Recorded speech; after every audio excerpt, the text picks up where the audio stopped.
is people that are perfectly normal, healthy, have normal, healthy children and so forth, to go together as a group of people and build a facility where the children are not quite as blessed with certain talents, where they can swing and play and take part in activities.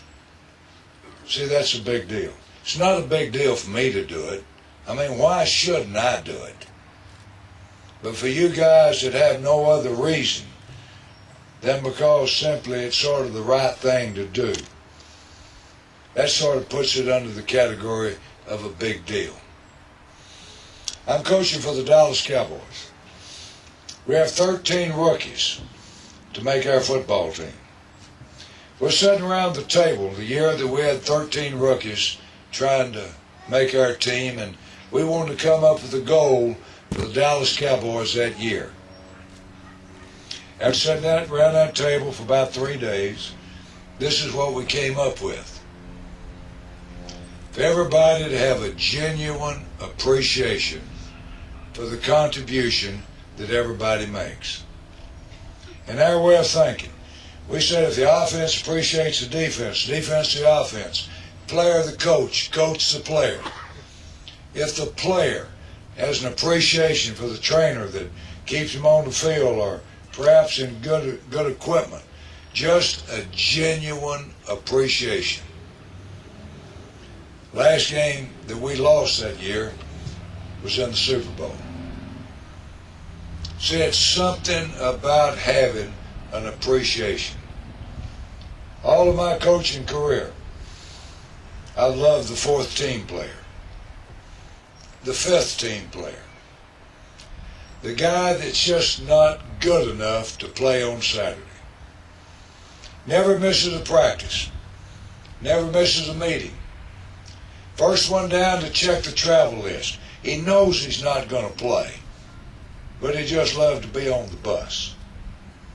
He'd love to run out on that field just one time and hear him play Yay, Alabama. But he's not good enough.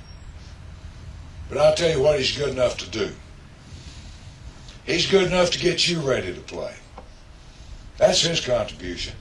He's not going to play on Saturday, but he's going to get you ready to play on Saturday. I wanted that guy that played on Saturday to have an appreciation for the guy that got him ready to play. See, those of us that have children that have special needs, we have a genuine appreciation to people like you all that'll go together as a Rotary Club, a Civitan Club, a Lions Clubs, or whatever they may be. Just the people in the community that says, let's get together and let's build a facility where these children can play that they couldn't ordinarily play. See, that falls under the category of a big deal. Winning a few football games is not a big deal. Doing something for somebody that can't do it for themselves, that's a big deal. So those of us that have the children that can take advantage of these facilities, we say to the people that made it possible, we have a genuine appreciation for you people. And to name something like this in the honor of Johnny, that's a big deal for his mother and I. You're in the process of now of maybe changing his room up just a little bit. I don't want to take anything out of there. I want to leave it the way it was. You know, I feed his fish. He got his dollar for church every Saturday night. He wanted to make sure he had it on Sunday. See, most of us just run out of the house and grab a checkbook and give a little something on Sunday. Not Johnny. He got his dollar ready Saturday night. He still has a stack of dollars.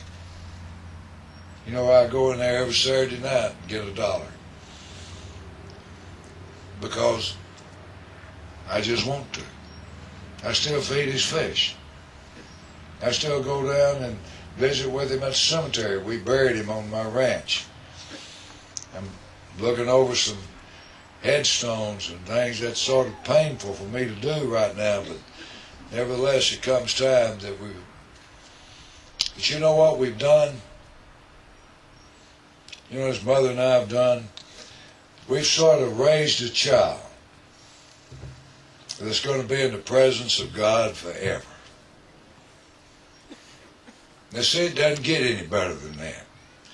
If we could just have one wish for our children, just one. Wouldn't be that they're handsome, it wouldn't be that they marry well, and it wouldn't be that they never had any physical problems. It wouldn't be that. It would be that they would spend eternity in the presence of God. And so Ruth Ann and I raised a child that's done that. These children right here, they'll take it back. So when you get right down to it, it doesn't get any better than that. So that's better than winning Super Bowls every year and winning the national championship every year. You people that have children, you know what I'm talking about. If you could have one wish for your child, you wish that that child would live in the presence of God forever. So these children will. Hopefully we will. As corny as it sort of sounds. I don't mind dying as much now because I know I'll see Johnny eventually, and I know he'll be there. We sometimes do the right thing simply because it's the right thing to do. I know standing up gets tiresome. I wish everybody had chairs, so I'm going to quote a little poem and then I'll sit down. But I do want to say how much Johnny's mother and I appreciate your honoring Johnny by naming the facility after him. Because years and years and years and years from now, this will still be known as the John Mark Stallings facility. I love the poem, The Dash. I read where a man stood to speak at the funeral of a friend, made mention of the tombstone, the dates from the beginning to the end. At first he mentioned the date of the birth, and the latter he mentioned with tears. He said what matters most of all is that dash between the years, because he represents all the time that he was alive upon this earth, and only those who knew him best knew what that dash was worth. Matters not how much you own, your house, your cars, your cash. What matters most of all is the way you live that dash. If you could just slow down a bit and see what's true and real, and try to understand how the other fellow feels, and more often, wear a smile, because the little dash may only last a while. And as your eulogy is being read, and your life is being rehashed, are you going to be happy to hear the people say the way you lived your dash? See, it's just something about doing the right thing simply because it's the right thing to do. Building a facility in Hartselle, Alabama, for the children who couldn't ordinarily do it, have an opportunity to run and play and be involved in some activities. I'm telling you, that's the right thing to do. And those of us that have the children that need the help just can't tell you the genuine appreciation that we have for you. And thank you for letting me be a little part of you.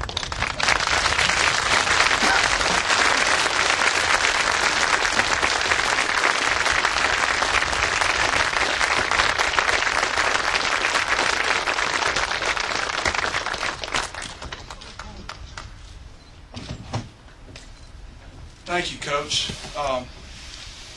When we were discussing this, we had thought about what we would ask Coach Stallings to say, and I remember what they told Abraham Lincoln at Gettysburg. It was a few appropriate remarks, and I think you fill the bill. So we're going to ask Coach Stallings to come up here and have a seat at this little table and be able to sign some autographs. Donna is going to take some pictures. We want all our special kids that are here today to have their picture made with Coach Stallings on us. Donna's going to do that. And we've got these footballs and megaphones, and if you've got something else you want him to sign, he's going to do that. And after all our special kids get through, then the rest of us can have our photograph made and maybe get an autograph. So with that, Doug, is there anything else we need to do? Bob? We're adjourned. Thank y'all for coming.